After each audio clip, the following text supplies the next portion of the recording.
Bem, pessoal, bom dia, né? Estamos aqui no dia 25 de maio de 2020, né? O tempo não para, né? A gente tá, não podemos esquecer o ano que a gente tá, né? Nós estamos aí na aula de compiladores no período de suspensão, né? Nós estamos falando de ambiente de execução, ok?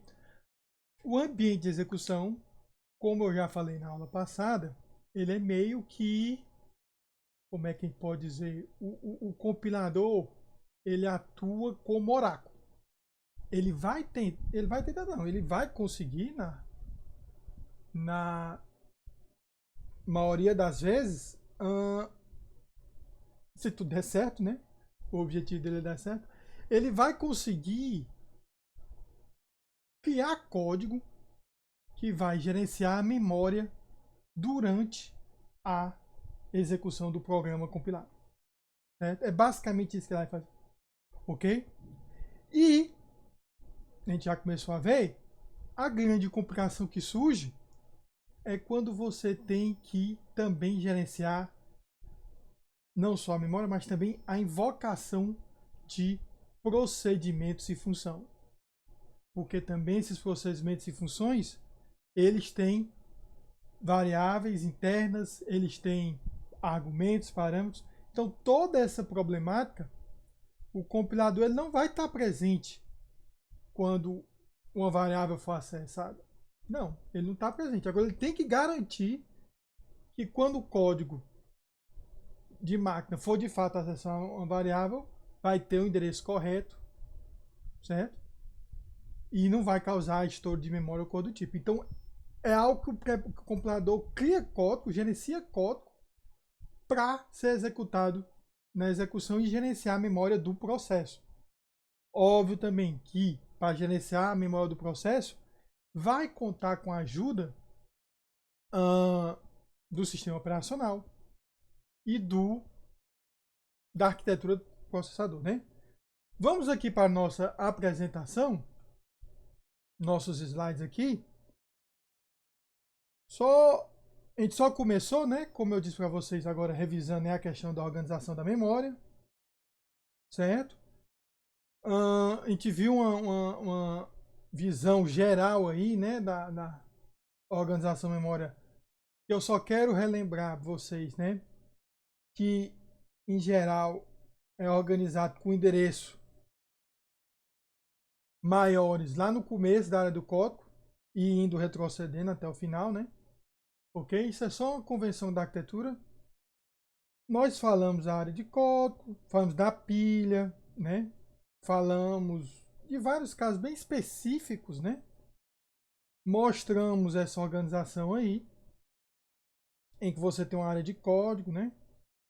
A área das variáveis globais e estáticas, a pilha crescendo dos endereços maiores para os menores, e a heap crescendo dos endereços menores para maiores. Lembrando sempre que esse espaço livre, o objetivo é que eles não se encontrem, né? Nem a pilha nem o heap, ok? Mas lembrando que esse espaço livre ele corresponde a um espaço virtual, né? Endereçamento virtual, que é potencialmente muito grande e para um processo funcionando direitinho, dificilmente vai causar o estouro, né? Mas pode ocorrer quando você tem um erro, né? Ok? A gente viu o contexto, o conceito de registro de ativação, que é justamente para nos ajudar a tratar os procedimentos, as chamadas de procedimentos, né? Ok?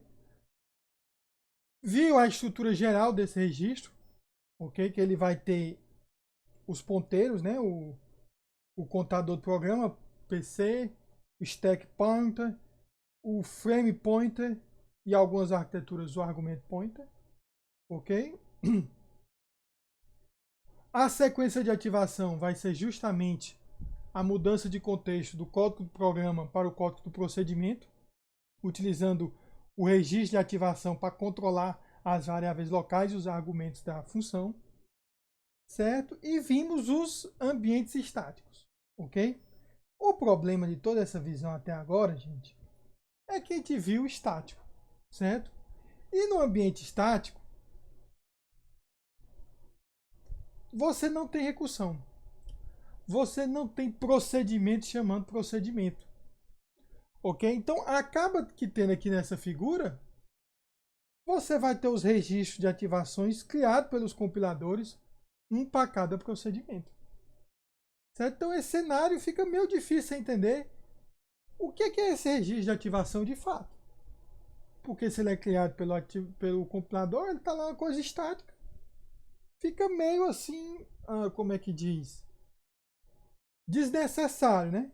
A gente mostrou aqui o exemplo, né, para uma linguagem clássica, Fortran 77, Fortran 1, 2 ou 3, que era a linguagem que em tudo era estático, né, que não permitia recursão, tudo, então sempre só existia um único registro de ativação, ok?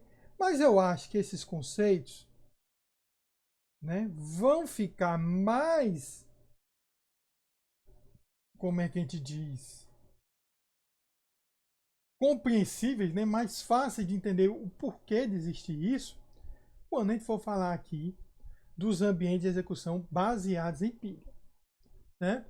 Eu diria que esse conceito de registro de ativação, ele realmente só veio existir como termo, como objeto de estudo, quando eu fui fazer, quando eu fui permitir, eu não, né? Os desenvolvedores de linguagem foram permitir um procedimento chamar outra versão dele mesmo.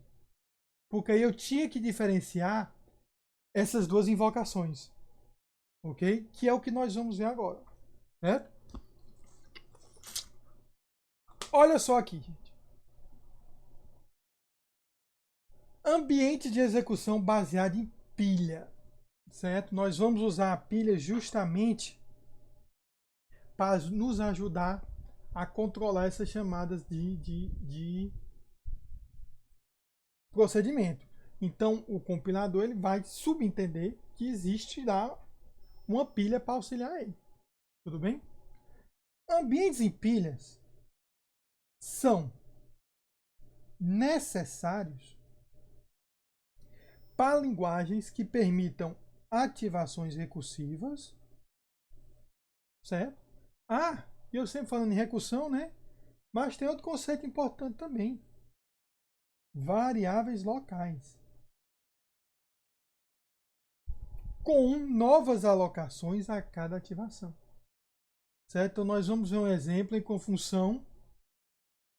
Pode chamar função f, chama função g, que chama função f. Tenho duas versões de f ativas. As variáveis locais de uma versão devem ser diferentes das variáveis locais de outra versão. Ok?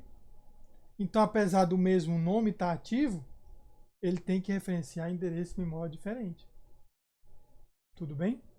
E quem vai tratar, quem vai ajudar nessa referenciação, nessa referência, né? Não sei nem se existe essa palavra referenciação. Quem vai tratar essa resolução é o código gerado pelo compilador. Ok? Então, na pilha, o que é que vai ser empilhado na pilha? Registros de ativação. Ok? Então, main, função main, base da pilha. Função main chamou função f. F foi empilhado. Função f chamou função g.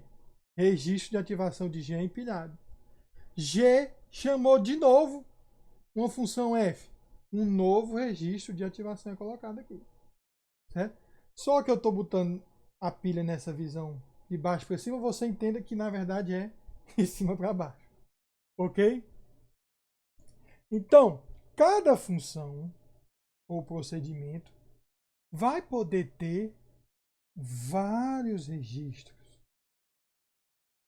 várias invocações ativas. Né? Só que cada invocação ela é tratada de maneira distinta na pilha. Ok? Perfeito. Então isso já é um avanço. Eu já posso chamar uma função f, não necessariamente precisa ser f função do f, né, gente? Eu posso ter f, esse exemplo que eu estou dando, chamando g e chama f. Ok? Às vezes a gente faz uso desse padrão aqui e nem sabe. Mas é comum você fazer isso aí. Né? Não deixa de ser, ainda é um caso de recursão. Porque algo que partiu de f está invocando f novamente. Ok? É necessário que o compilador, aí entra o papel do compilador, construa uma tabela de símbolos, que nós já vimos na análise semântica, que é papel do compilador, certo? Capaz de referenciar as variáveis corretas de acordo com o caminho de execução. Ok? Então, quando ele estiver aqui dentro do código de f, ao invocar uma variável local de f, ele tem que buscar a variável dessa versão, não dessa daqui. Ok? Então tem que ter algo colocado na tabela que aponte para a versão correta. Tudo bem? Então, novamente, é o papel de oráculo do compilador, né? Ok? Indo adiante, olha aqui, pensando, nós vamos pensar na linguagem C, porque a linguagem C permite isso aí que a gente está fazendo, né? Em linguagens como C, aí você pode tirar Java, C++, C Sharp, Go, linguagens derivadas de C, né? Os procedimentos são globais. Em Java, os procedimentos são métodos, não são globais, né? Eles estão restritos ao escopo da classe, ok? Então vamos pensar mesmo em C e C++, né? Mas em Python, sim, em Python, as funçõezinhas que eu defino são globais, né? São pelo menos globais, imagine, dentro daquele arquivo .py que eu estou criando. Ok? Mas, em linguagens como C, todos os procedimentos são globais. O ambiente precisa garantir duas coisas, certo? Um ponteiro que aponte para o registro de ativação corrente, certo? Eu tenho que saber, eu estou executando a função, eu tenho que ter um ponteiro que me indica a região da memória onde vão estar as variáveis locais dessa invocação, certo?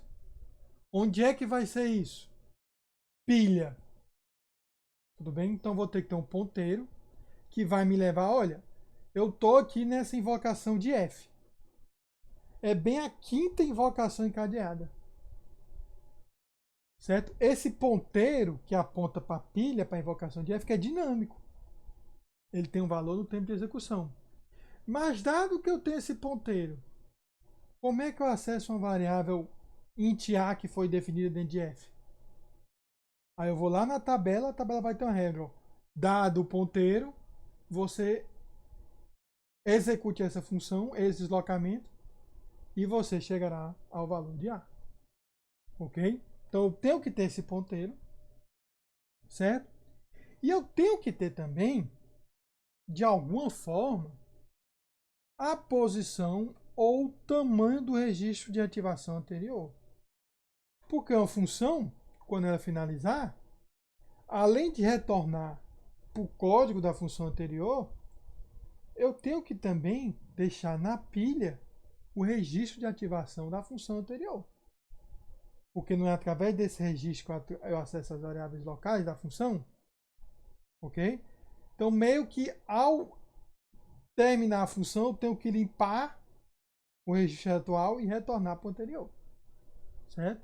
Então, são duas coisas. O ponteiro para o corrente, né? E uma maneira de retornar para o registro de ativação anterior. Certo? Para entender esses requisitos, nós vamos ter, então, um ponteiro de quadro, ou FP. FP vem da palavra em inglês frame pointer. E esse frame pointer, onde é que eu armazeno ele?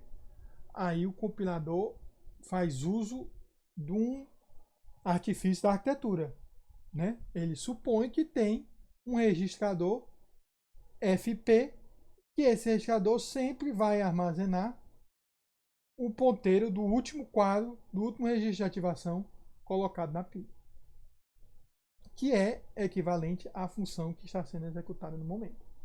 Ok?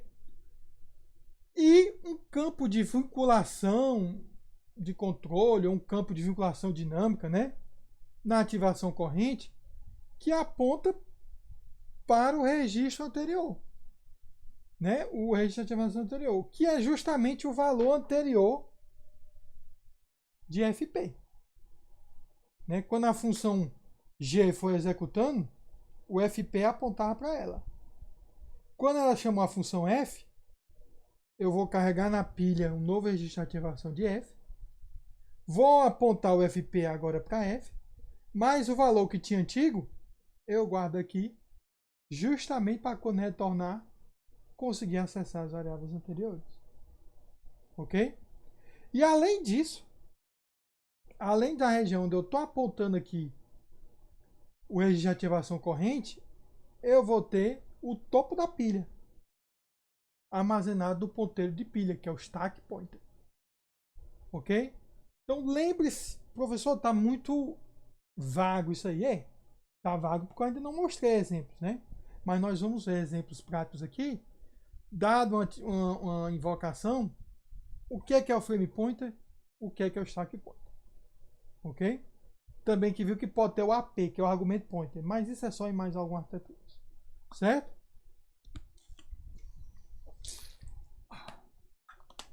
Vamos lá adiante, né?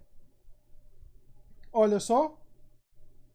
Vamos ver esse código aqui. Certo? Esse é um código que é a resolução de um problema matemático simples usando recursão. Certo? Observe esse código. Eu acredito que esse código seja até compilável. Certo? O que é que eu tenho aqui no começo, ó, gente? Variáveis globais. X e Y são globais. X e Y tem que ser acessado, não importa qual seja a função corrente. Não importa qual a função que eu esteja ou qual a invocação, X e Y tem que serem acessíveis, né? A não ser que a função tenha uma variável local com o mesmo nome. Certo? Então, x e y global. Aí eu declaro o seguinte procedimento. Procedimento GCD. GCD em inglês é Greater Common Divisor. No português,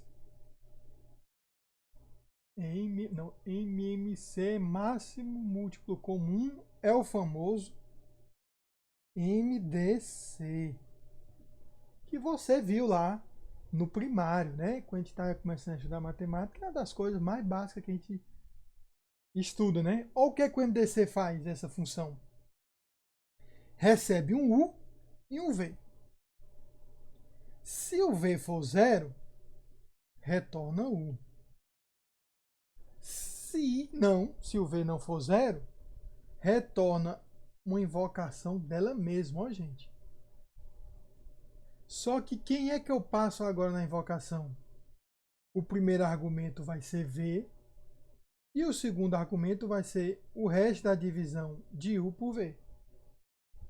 Certo? Isso aqui é o que a gente chama de caso base da recursão, né? Toda vez que você faz recursão, você bota logo no começo a verificação do caso base, justamente para garantir que um dia a recursão para, né? Ok? Aí eu tenho um programinha aqui, main, O main vai retornar vai ler dois valores, justamente x e y, armazena nas variáveis globais. E o main vai chamar o printf maior divisor comum de x e y e retorna 0. Ok? Recursão é sempre, por mais que seja uma recursão simples como essa, quando você vê de primeira vez, sempre complica um pouco, né? De você ver a resolução. Mas vamos fazer o seguinte. Vamos considerar a invocação. Digamos que você executou esse programa e forneceu os valores 15 e 20. Ou 15 e 10. Você que fez o primário lá, né? Que fez a primeira, seja lá qual nome se dá hoje em dia, né? Qual é o máximo divisor comum de 15 e 10? Não é difícil você ver que é... Qual é, hein? Ih, rapaz, é 7? Não, né? É 5, né? 5 é o máximo divisor. Mas como é que seria o fluxo de execução aí, né? Eu começaria a primeira... Opa! A primeira chamada, gente, seria GCD, né? 15 e 10. Tudo bem? Não tem mistério aí. Aí a pergunta, olhando aqui para o código ao lado. Não, primeiro, no main, x ia ter o valor 15 e o y ia ter o valor 10. Né? Ao entrar aqui, né, u ia ter 10 na primeira invocação, ou ia ter 15 na primeira invocação, e v ia ter 10 na primeira invocação. Né? 10 é 0? Não. Então não retorno. Eu vou chamar agora GCD. Quem é que vai ser o primeiro parâmetro? É o V. O V está 10. Não é isso? E o resto da divisão de 15 por 10. Isso dá 5.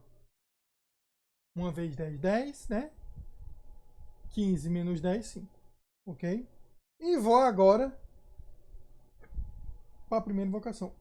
Isso daqui, essa invocação, gerou um registro de ativação. Ok? O primeiro registro dessa função. Essa outra invocação também gerou um registro de ativação. Na verdade, a gente não costuma mostrar, mas existe lá aqui em cima o registro de ativação da própria função main. Ok? Aí depois, gente. Bem, vamos fazer novamente. Opa, não é essa cor que eu estou usando. Uma invocação. Certo? Nessa invocação agora, quem é que vai ser o valor de U? 10, né? E V 5. O V não é 0. Ok? Então eu vou passar agora chamando o 5. Certo? Agora, faço a pergunta. Qual é o resto da divisão de 10 por 5? 0. Nesse momento aqui, apesar de sim também ser criado um registro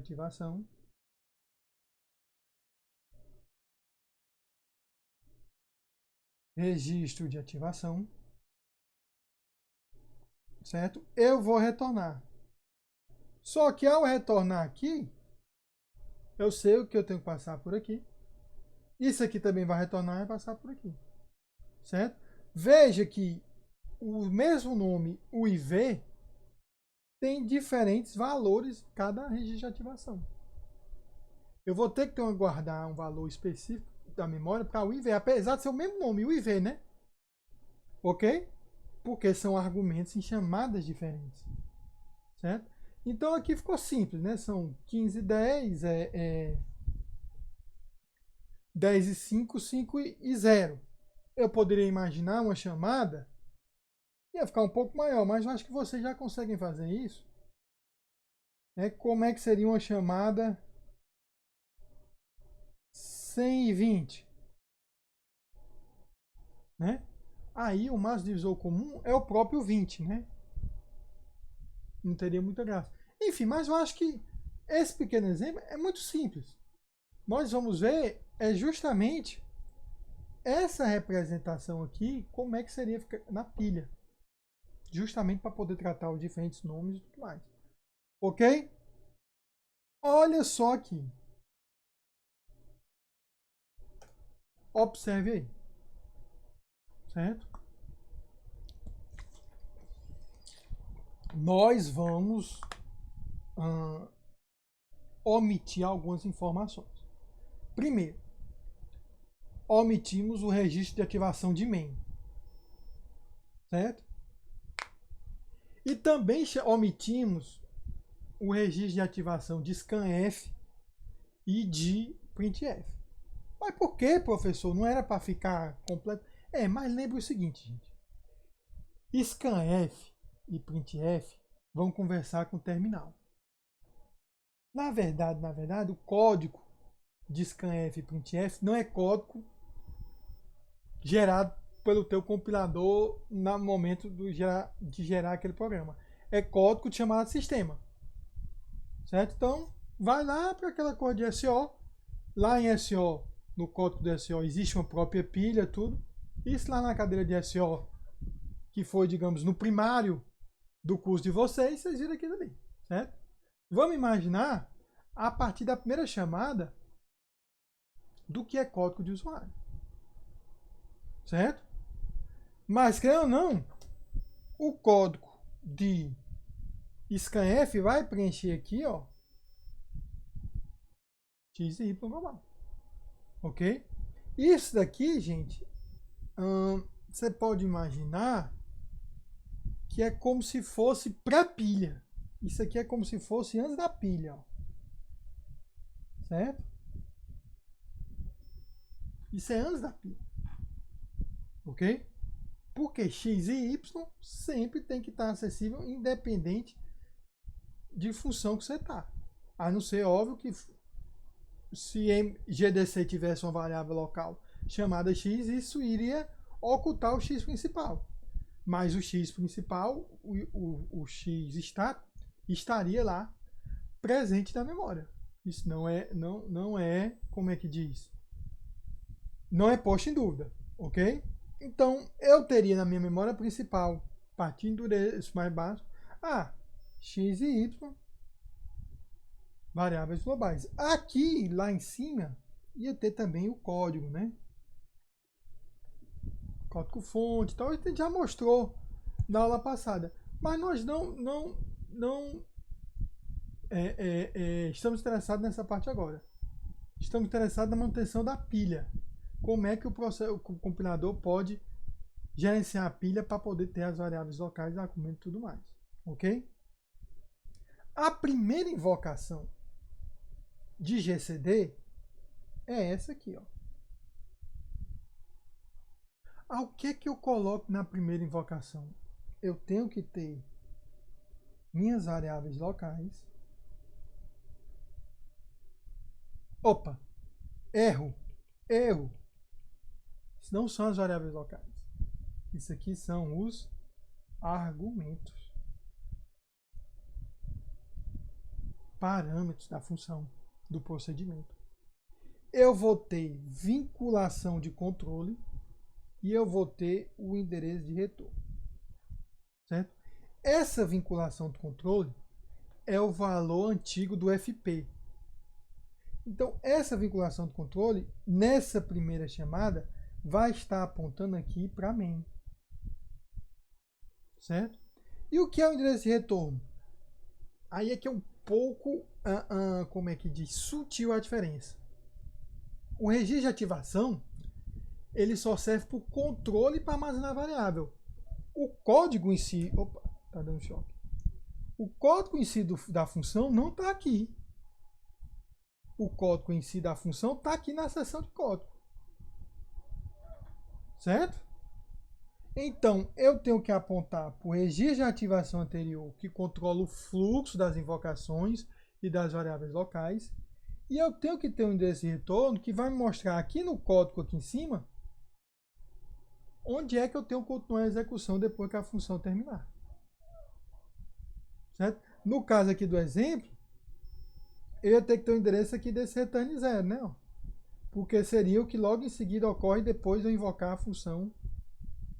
Na verdade, não seria nem o return 0. Seria o endereço dentro da printf que continuaria a executar depois que GCD retornasse. Ok? É um pouco mais complicado do que eu estava dizendo. Mas você pode imaginar isso. Endereço de retorno é uma referência ao código, a região da memória onde tem o código. E vinculação de controle é uma referência à pilha, que é onde estava o registro de ativação anterior. Ok? Uma vez que eu coloquei 1510, GCD chamou a si mesmo. Então, o que a GCD faz agora? Um novo registro de ativação. Para a segunda ativação de GCD. Aí eu tenho que alocar novamente espaço para os argumentos. Certo? Eu vou ter que ter um ponteiro FP apontando para uma região na pilha que é o registro de ativação anterior. Certo? E eu vou ter que ter um endereço de retorno, que é lá no código, onde deve continuar a execução de GCD após essa versão de GCD terminar. E aí eu vou fazendo assim sucessivamente. Né? Ó. Aqui é um retrato, né, ó, da terceira ativação, da memória do certo, do processo no momento que ele está para retornar da terceira invocação de GCD, que foi baseado nesse exemplo aqui. Certo? Aí nisso daí, gente, você observa que nesse momento o EFP aponta para esse registro aqui que é o corrente, certo? O stack pointer aqui, na verdade, ele está apontando mais aqui para o final, certo? E depois tem o espaço livre. Se GCD continuasse a se invocar ou invocasse outra função, ia sendo colocado embaixo. Ok? Então, essa é uma visão da região de memória, de um processo, no momento que está para finalizar o caso base da recursão aqui, né? Isso aqui ia começar a retornar. Ok? Então, isso daí é que é o registro de ativação. Então, para mim, fica mais fácil ver isso aí quando eu estou falando no ambiente baseado em pilha, porque eu estou vendo. É a mesma função. Mas cada função tem um registro de ativação diferente. Opa, cada invocação da mesma função tem um registro diferente. Ok?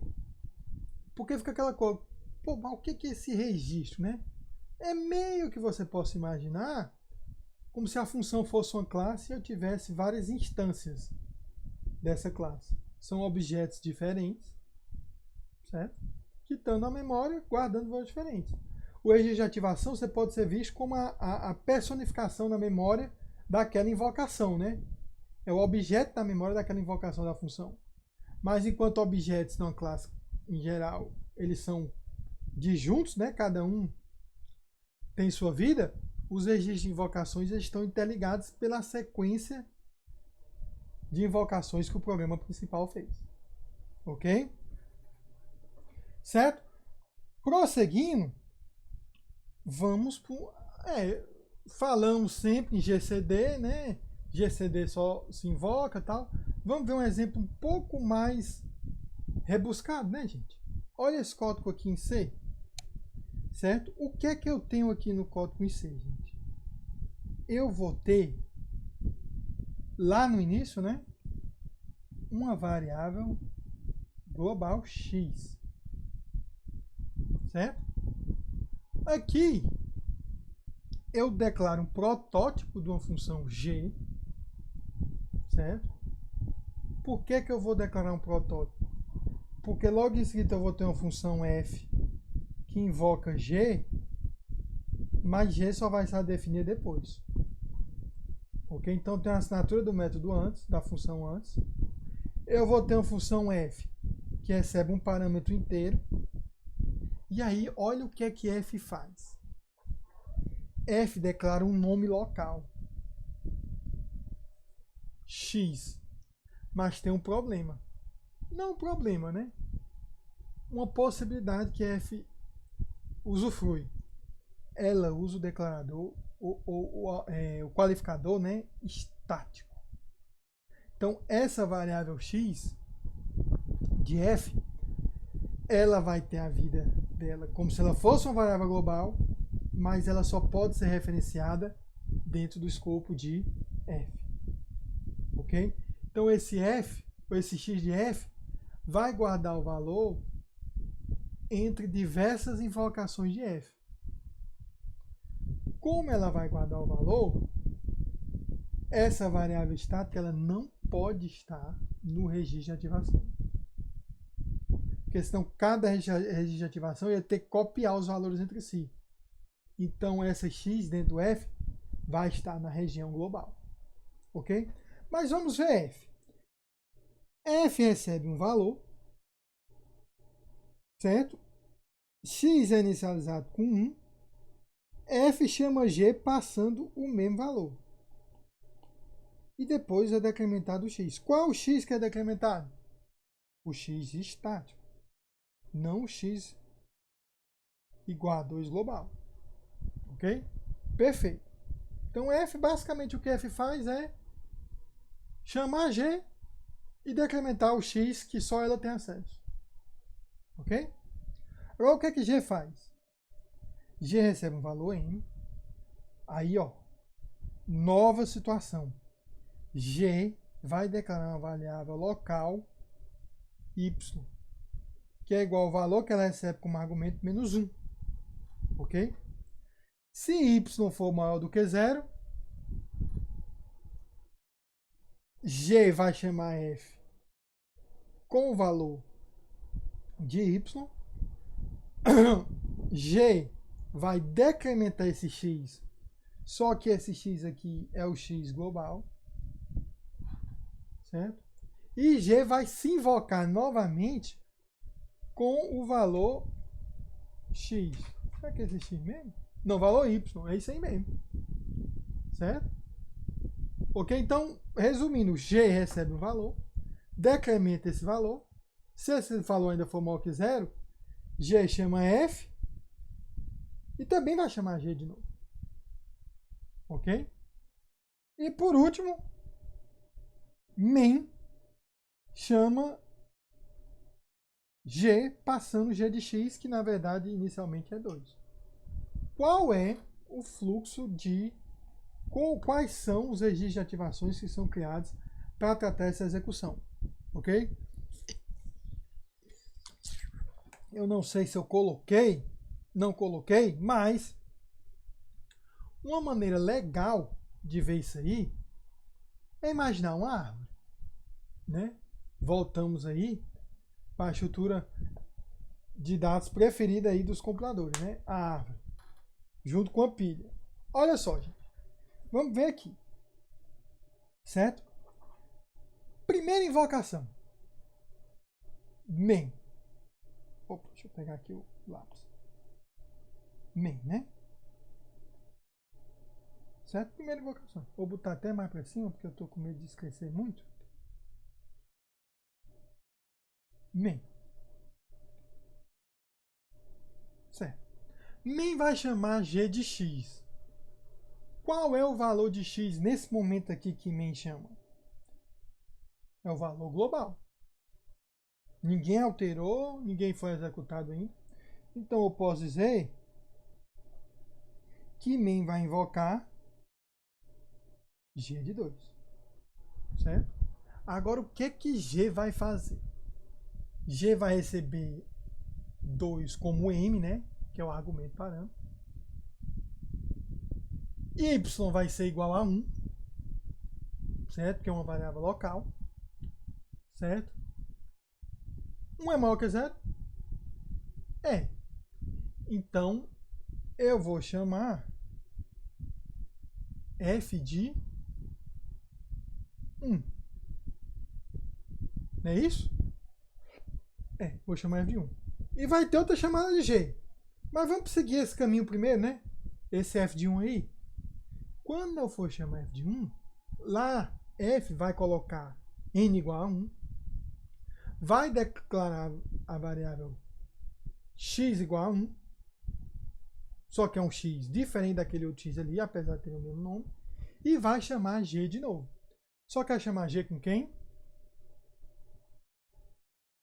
G igual a 1. Certo? Quando chamar g, é outra versão de g. Eu já tenho uma versão de g ativa na pilha. Mas essa outra versão coloca m para ser igual a 1. Certo? Y vai ser 1 menos 1, 0. Eu verifico no if. 0 é maior que 0? Não. Então, retorno. Eu retorno para f igual a 1. Ao retornar para f igual a 1, f vai decrementar o x que só ele consegue ver. Certo? E volta para g igual a 2. Ou para essa g sendo invocado com 2. G sendo invocado com 2 vai decrementar o x global. O x global agora vai ter valor 1, enquanto o x local de f vai ter valor 0.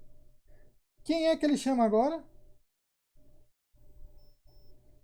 G, né, de 1, que era o valor anterior de x. Né? G de 1 vai entrar de novo, né? Y vai ser 1 menos 1, 0. 0 não é maior do que 0, certo? E ele vai retornar, ok? Ao retornar, G de 2 retorna para mim.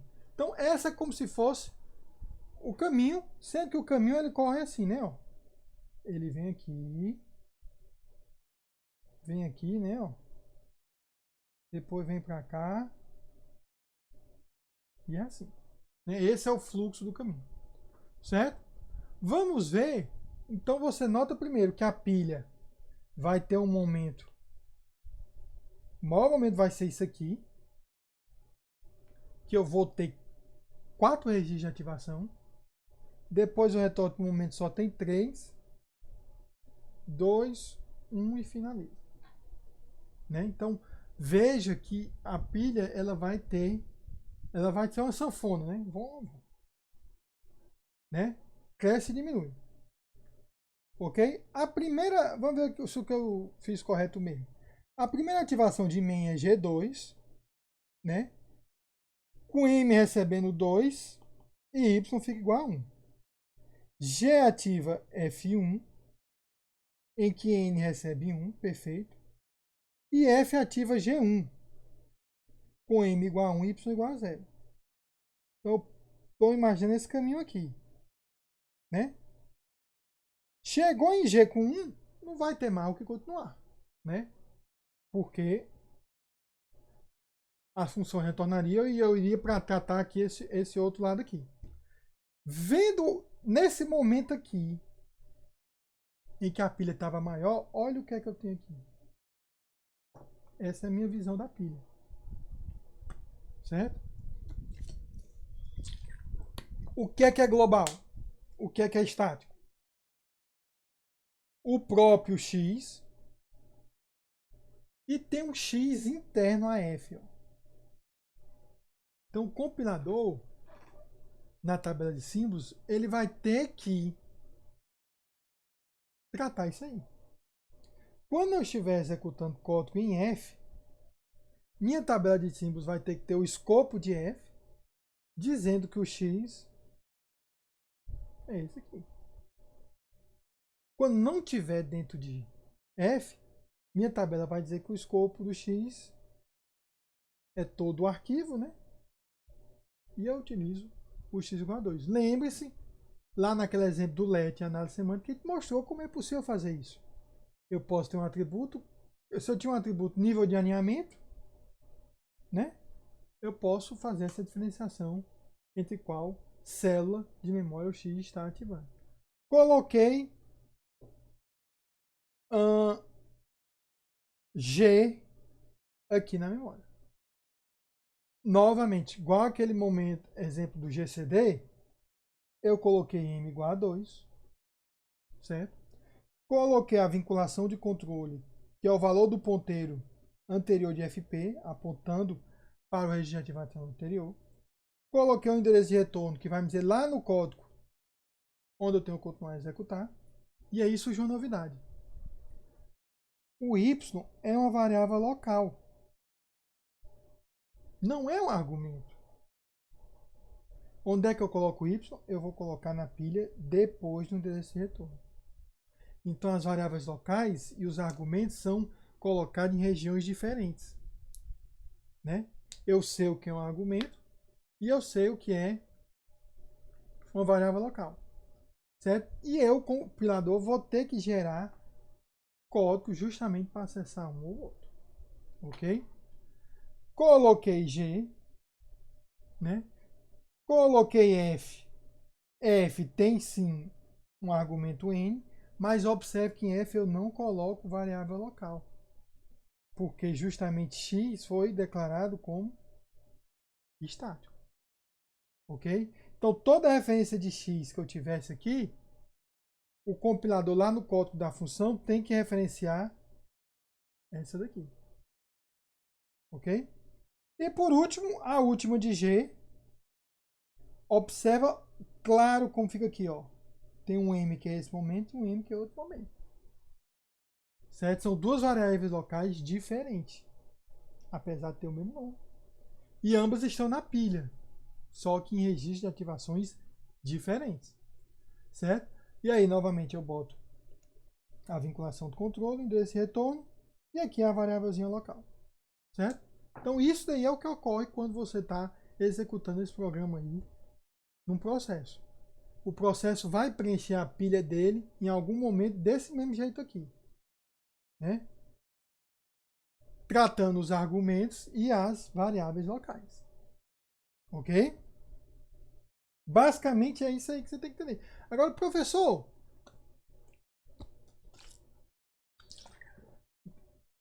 o código para gerar esse registro de ativação, para colocar na. Quem gera esse código é o compilador. Certo? O compilador é que tem que ter o código gerado para lá na linguagem montada, de montagem binária gerada, no momento em que chega um G de X, tem que ter código para poder criar isso aqui. Certo? É isso aí que o compilador faz. Para ele poder, ó, uma linguagem suportar procedimentos recursivos. Ok? Aqui, outro exemplo. Aqui é o mesmo exemplo, só que naquela outra, no outro ramo aqui, né, da árvore de ativação. Se você for ver, as ativações de FZ, algumas são encerradas, os registros de ativação são retirados e o controle é devolvido para G. X é decrementado e G com 1 é ativado. Então, desse momento aqui, esse momento aqui é esse ramo, retorna para esse momento aqui. Né? Aquele mesmo registro foi mantido, mas agora eu tenho um novo registro. Observando que as variáveis foram atualizadas, né? As globais. Certo? Não vai ocorrer confusão com a variável externa x, pois a tabela de símbolo vai diferenciá-las. Ok? Então, basicamente, a gestão desses registros de ativação o compilador ele não vai estar executando esse código. O compilador ele não roda junto com o programa, né? Aí quem faz isso é o interpretador. Mas o compilador gerou o código para estar lá embutido dentro do código do programa, gerenciando esse tipo de coisa. Ok? Então o trabalho do compilador é um pouco mais difícil. Porque o interpretador, pelo menos como ele vai estar rodando junto com o programa, ele tem como gerenciar coisas de maneira com dados mais frescos, né? Dados já da execução. O compilador não. Ele tem que pressupor algumas coisas, né? Ok? É mais desafiador, mas aí como ele não está executando em conjunto, é uma camada a menos de inferência, o código tem a tendência a ser mais rápido.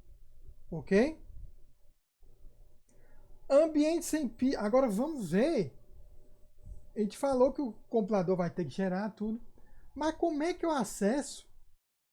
Qual informação eu coloco na tabela de símbolos para o código poder acessar as variáveis locais e também as variáveis globais? Ok? Olha só. Acesso a nomes. O compilador deve calcular.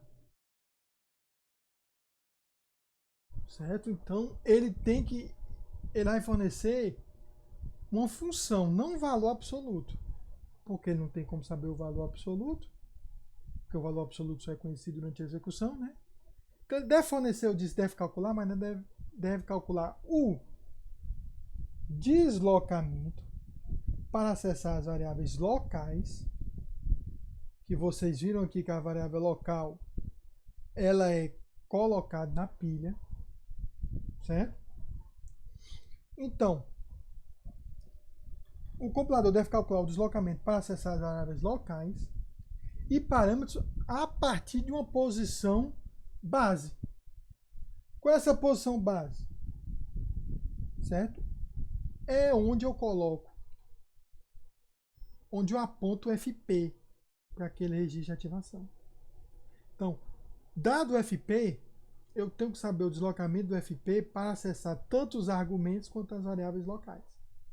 Porque o FP, durante a execução, está lá guardado no registrador da arquitetura, né? Certo? Então, durante a execução, o programa, ao referenciar uma variável local, ele vai chamar um código gerado pelo compilador, que pega o valor de FP, vai lá na tabela de símbolo, vê os deslocamentos, adiciona FP a esses deslocamentos e retorna o endereço para o programa de fato executar a instrução no endereço da variável. Isso tudo ocorre durante a execução. Certo? Então, se a gente considerar a função G do exemplo anterior, a função G ela tem um parâmetro, um argumento que é o M, e uma variável local que é o Y. Né? Considerando isso daí. E veja essa figura aí, em que o endereço maior são mais para cá, né? E aqui são endereços menores. Certo? Isso é convenção de representação. A gente podia botar o contrário, mas enfim. É como a maioria das arquiteturas representa, né? Ok? Eu vou ter que colocar os argumentos, né? Coloco todos os argumentos, detalhe. Ele sabe quantos argumentos são, né? Ele consegue analisar lá a chamada da função e saber quantos argumentos estão sendo passados. Então, ele sabe, ao construir o registro de ativação, os espaços que cada argumento vai copiar. Então, analisou o G, ele viu que tem um argumento M, o registro de ativação vai ter aqui o M. A vinculação do controle é o valor anterior do FP. Certo? FP era o ponteiro para uma região anterior na memória, na pilha. Na maioria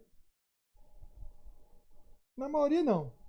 Considerando uma arquitetura 32 bits, um endereço de memória são 4 bytes. Tudo bem? Então aí ele coloca um endereço de memória 4 bytes, coloca o endereço de memória da região do código que ele vai retornar, que também são 4 bytes, e por último coloca as variáveis locais, certo? Só que o FP, por razões que eu não sei porquê, ele poderia apontar o FP aqui, né? Certo? Mas não. O FP aponta para o endereço justamente entre a vinculação e o endereço de retorno. Ele aponta bem para o meio. Certo? Então, o que o compilador vai saber é que, dado esse FP, se eu me deslocar 4 bytes para cima, eu vou ter o começo de M. Se eu me deslocar 4 bytes para baixo, eu vou ter o começo de Y. Ok? Então, com endereço de 4 bytes e por razões que o livro adotou de adotar um inteiro com 2 bytes, né? É um short, ok? Se eu adotar essa convenção, eu vou ter que o deslocamento de M é subir os 4 bytes que correspondem ao endereço da vinculação do controle. Ao subir esses 4 bytes, né, ó, mais 4, por que é mais 4? Porque os endereços crescem para cá, né, ó. Então, pegando o endereço de FP e somando mais 4, eu vou estar no começo de M, certo? E pegando FP e diminuindo 4 bytes, que são o endereço do retorno, né? E diminuindo mais 2 bytes equivalente à variável, eu vou estar aqui nessa posição, menos 6, né? Que corresponde ao começo de Y. Então, você imagina que ele vai lendo do endereço menor para o maior, certo? Então, tá naquele FP, lá na tabela o que é que entrar? E entrar aqui, num registro de ativação, qualquer referência a M, você soma 4 ao FP. Vai achar ela. Qualquer referência a Y, você subtrai 6 do FP. Vai achar Y. Tá entendendo? Então, lá na geração do código, né, e da questão da tabela, o compilador vai considerar isso aí. Certo? Aí, gente, ele consegue, você consegue achar as variáveis. Tem alguns cenários complicadores, né? Olha esse cenário aí.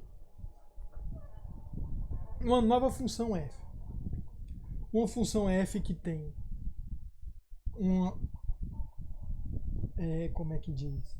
Um argumento x inteiro, que aqui no nosso exemplo ele está considerando como se fosse 2 bytes. Um argumento char caractere, que é 1 byte. E ele coloca aí duas variáveis locais. Uma double y, que eu acredito que, eu não sei se ele deve estar considerando 4 bytes, né? Ok? E um vetor, um array de inteiros, que são 10 posições de inteiro. Então isso aí vão ser quantos bytes? 20 bytes. Certo? Uma vez que essa função tem que ser colocada na memória, como é que vai ser colocado o registro de ativação dessa função na pilha, quando essa função for invocada?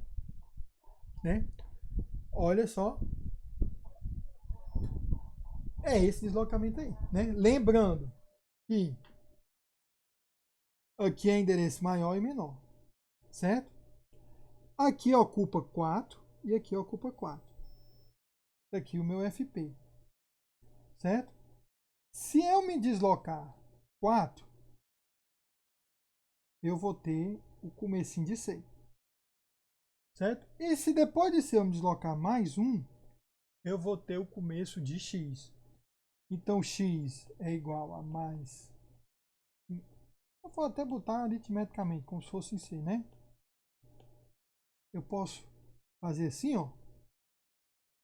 Lá vai minha luta para fazer um E comercial.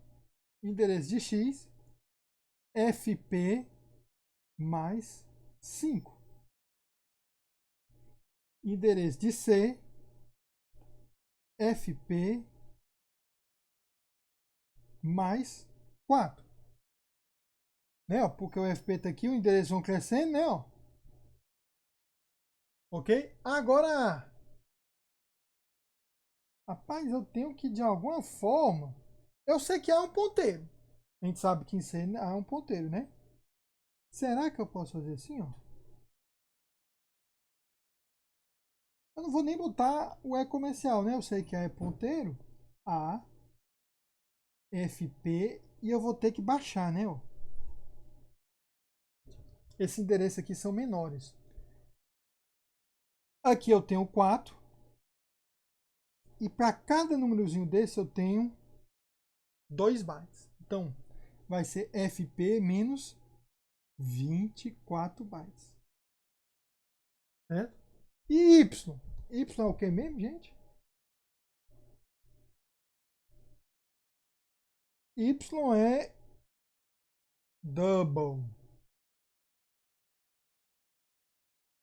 Deixa eu ver aqui. Será que seria Y igual a FP menos 28? É, mas eu não sei qual o tamanho que ele está usando para o double. Deixa eu ver se ele diz aqui.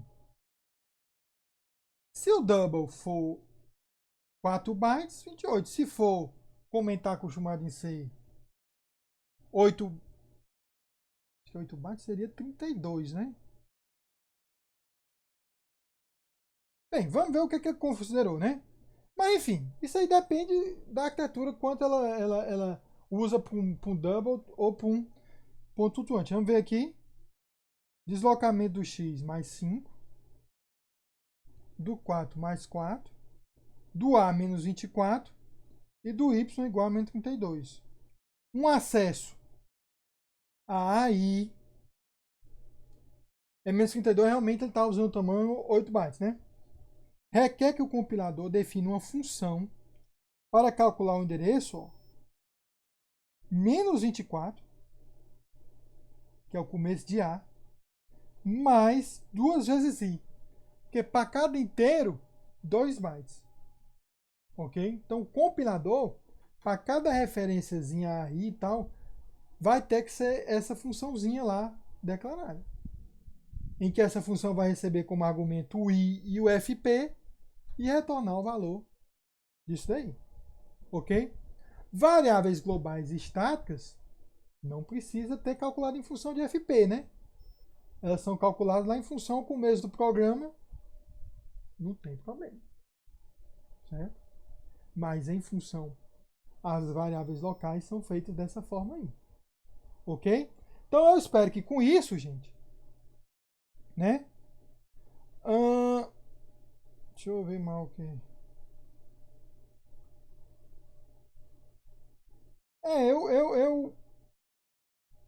Eu vou começar aqui a sequência de ativação, porque tem muito a ver, tá muito no raciocínio, né?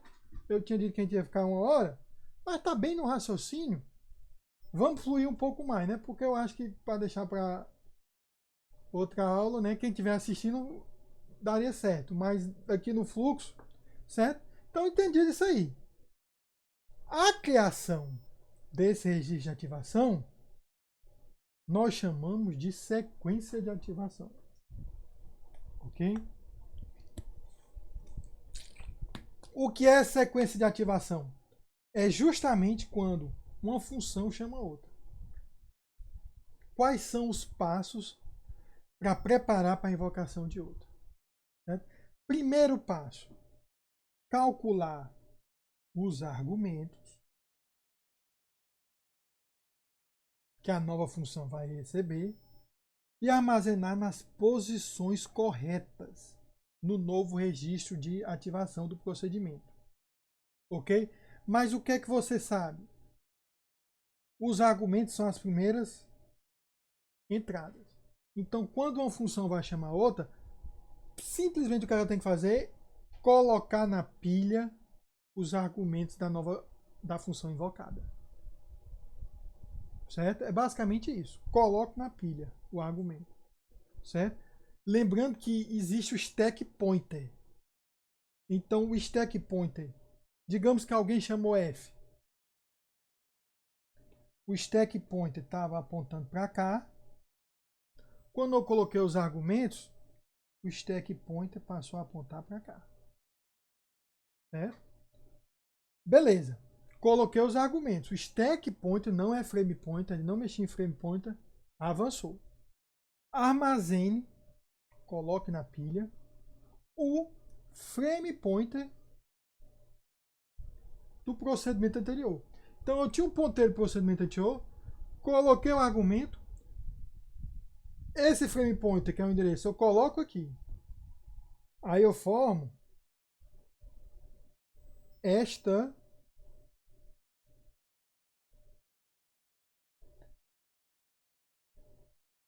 não estou conseguindo apagar, pronto. Coloco, formo essa primeira parte.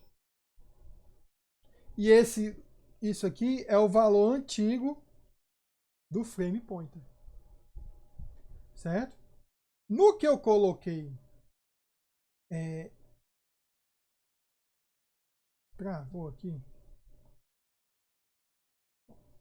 No que eu computei os argumentos e coloquei na pilha o valor antigo do frame pointer, o que é que eu faço? Atualizo o frame pointer para que ele aponte para o começo do novo registro de ativação. Coloquei argumentos, coloquei o valor anterior do frame pointer, agora eu atualizo o frame pointer, que é um registro da CPU, para apontar para cá. Certo? Coloco o endereço de retorno lá no código, que é a posição na função que está chamando, que vai retornar a executar quando a função a ser chamada terminar. Certo? E aí sim, eu efetuo um código, um salto para o código que vai executar a nova função. E esse código que vai executar a nova função está lá com o registro de ativação pronto para poder referenciar as variáveis locais. Ok? Certo? Quando finaliza, é muito simples. Eu copio o frame pointer para o stack pointer. Certo? Eu carrego a vinculação de controle no frame pointer. Então, o que eu tinha lá que armazenar, que apontava para o registrador anterior, eu jogo no frame pointer. Então, o frame pointer passa a apontar para o registro anterior. Eu salto para o endereço de retorno. Certo? E altero o stack pointer para retirar da pilha até o último argumento. É basicamente isso.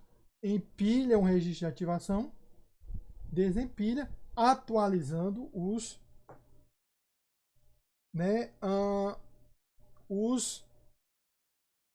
ponteiros. Né? Considerando a situação anterior, naquele exemplo de G que tinha a última ativação, aqui, como é que ficaria? Eu tenho lá o resto da pilha, eu teria M2, né? A vinculação do controle apontando para lá a invocação anterior do main, o endereço de retorno e y igual a i. E o stack pointer apontando aqui para o final. Ok? Nisso daí, quando eu for fazer uma nova ativação de G, primeira coisa que eu faço, olha aqui o que está no final. Y igual a 1, né? É o final da minha pilha. Eu vou, a partir do stack pointer, eu não estou chamando G de novo. G não tem um argumento que é M. Então eu coloco aqui M. Certo? E atualizei o stack pointer, porque o stack pointer sempre aponta para o final da pilha. Certo? Coloquei M. O que é que eu vou fazer agora? Eu tenho que botar aqui esse endereço aqui, ó, que é o valor de frame pointer. O que é que eu faço? Ó? Esse valor de frame pointer eu copio para essa região de vinculação do controle. Ok? E o frame pointer vai passar a ter esse valor desse stack pointer aqui. Né? Ó? O frame pointer é colocado na pilha. Coloquei na pilha. O stack pointer é copiado no frame pointer. Então, esse final da pilha passa a ser o valor do frame pointer. Né? Então, o frame pointer passa a apontar aqui. SP é copiado no frame pointer. O endereço de retorno é colocado na pilha. É o endereço lá no código. Certo? E é efetuado o salto para a nova ativação de G. Atualizo o salto para a nova atualização. Agora eu estou notando aqui. Ele esqueceu alguma coisa. Ah, sim.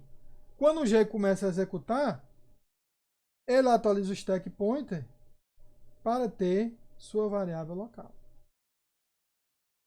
E com isso aí, eu construí um novo registro de ativação de G. Então, basicamente é empilha argumentos, empilha stack pointer, ou empilha frame pointer. Atualiza o frame pointer para o stack pointer, empilha o endereço de retorno, empilha as variáveis globais ou locais e atualiza o stack pointer. Né? A retirada é simplesmente o caminho inverso. Tudo bem? Ok, gente? Então, eu espero que aí vocês tenham entendido melhor o que é o registro de ativação. Tudo bem? Nós vamos tratar na próxima aula os casos mais específicos, né? Tamanhos variáveis e tal. E posteriormente, que até agora nós falamos de chamadas recursivas. Agora, nós não falamos de procedimentos alinhados, que é algo bem... não é muito utilizado hoje em dia não, né? Mas linguagem como Pascal, Ada, tinham suporte a, como é que diz? A esse tipo de coisa. Então, não só eu tenho que tratar a recursão, mas um alinhamento, né? Aí gera um pouco mais de complicação, mas nós não vamos nos aprofundar muito não, porque não é tanto utilizado. Ok, gente? Então, quarta-feira nós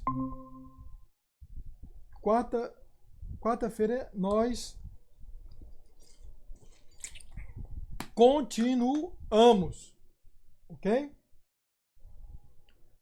Parar aqui a gravação.